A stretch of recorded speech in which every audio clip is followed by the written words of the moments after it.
Dear students, आज हमारा topic enzyme है। एंजाइम एक बायो कैटलिस्ट है जो कंपाउंड प्रोटीन या कंजुगेटेड प्रोटीन होता है। इसका 85% पार्ट प्रोटीन होता है और 15% पार्ट कोफैक्टर होता है। एंजाइम एक बायो कैटलिस्ट है जो बायोलॉजिकल रिएक्शन में हिस्सा लेता है। ये बायोलॉजिकल रिएक्टेंट्स हैं। एंजाइम रिएक्शन में हिस्सा लेता है, रिएक्शन के रेट को इंक्रीज़ करता है, प्रोडक्ट फार्मेशन के रेट को इंक्रीज़ करता है, लेकिन ये रिएक्शन के बाहर बिना चेंज हुए बाहर आ जाता है। जब रिएक्शन समाप्त होगा तो बिना किसी परिवर्तन के ये रिएक्शन से बाहर आ जाता है। ये बायो कैटलिस्ट है जो बायोलॉजिकल रिएक्शन में हिस्सा लेता है। एंजाइम के स्ट्रक्चर के बारे में, एंजाइम के केमिकल नेचर के बारे में, एंजाइम एक बायो कैटलिस्ट है और इसके दो कंपोनेंट हैं, 85% एपो एंजाइम और 15% prosthetic group. Apo enzyme protein part होता है और प्रास्थेटिक ग्रुप कोफैक्टर होता है। अगर प्रोटीन के साथ जुड़ा हुआ कोफैक्टर मेटलिक आयन है, जैसे कैल्शियम है, मैग्नीशियम है, आयरन है, मैग्नीज है, जिंक है, सोडियम है, पोटेशियम है, अगर ऐसा है, अगर ये इनऑर्गेनिक केमिकल्स हैं जो कोफैक्टर के रूप में प्रोटीन से जुड़े हुए हैं, तो ये प्रोटीन और प्रास्थेटिक ग्रुप का अटैचमेंट काफ़ी फर्म होता है, काफ़ी हार्ड होता है और तब जाकर के ये होलो एंजाइम यानी प्योर एंजाइम कहलाते हैं। इनको हम प्योर एंजाइम कहेंगे। होलो एंजाइम जिसमें प्रोटीन और इनऑर्गेनिक ग्रुप, ये इनऑर्गेनिक केमिकल्स जुड़े हुए हैं, इस नाते हम इनको होलो एंजाइम कहेंगे, कंप्लीट एंजाइम कहेंगे। लेकिन अगर प्रोटीन के साथ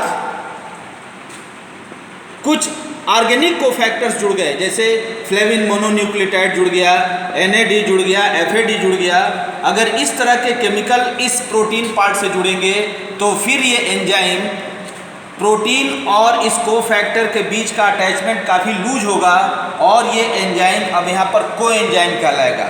यानी होलो एंजाइम और को एंजाइम में फ़र्क ये है कि इस होलो एंजाइम में प्रोटीन के साथ इनऑर्गेनिक केमिकल जुड़े रहते हैं, जैसे कैल्शियम, मैग्नीशियम, जिंक, आयरन वगैरह, और को एंजाइम में प्रोटीन के साथ ये इस तरह के कोफैक्टर्स, ऑर्गेनिक कोफैक्टर जुड़े रहते हैं। इस नाते ये को एंजाइम कहलाते हैं, ये लूज होते हैं।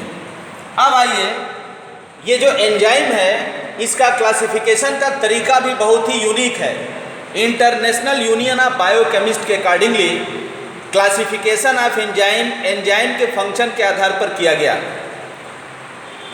और हर एंजाइम में सबस्ट्रेट के आगे एज जोड़ दिया गया, जैसे लाइपेज, प्रोटीएज हैं। ये एक एंजाइम का क्लासिफिकेशन है, लेकिन एंजाइम का scientific classification international union of biochemist के थ्रू हुआ और एंजाइम के फंक्शन के आधार पर हुआ।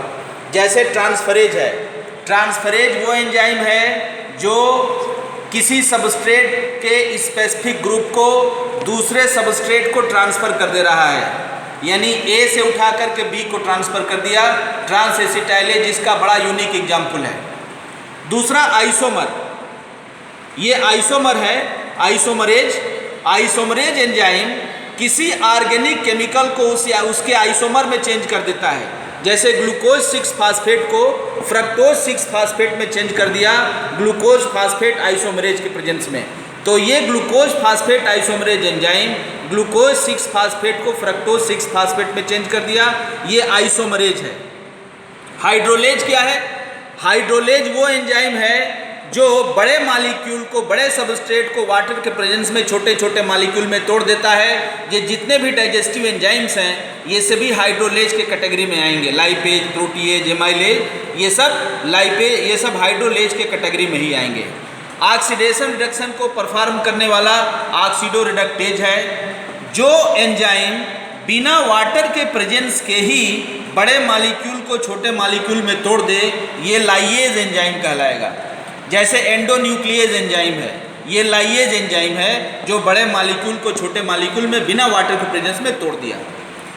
अब है लाइगेज। लाइगेज वो एंजाइम है जो छोटे मॉलिक्यूल को बड़े मॉलिक्यूल में जोड़ देता है, ये सीमेंटिंग एंजाइम है। तो ये एंजाइम का स्ट्रक्चर हो गया और एंजाइम का क्लासिफिकेशन हो गया।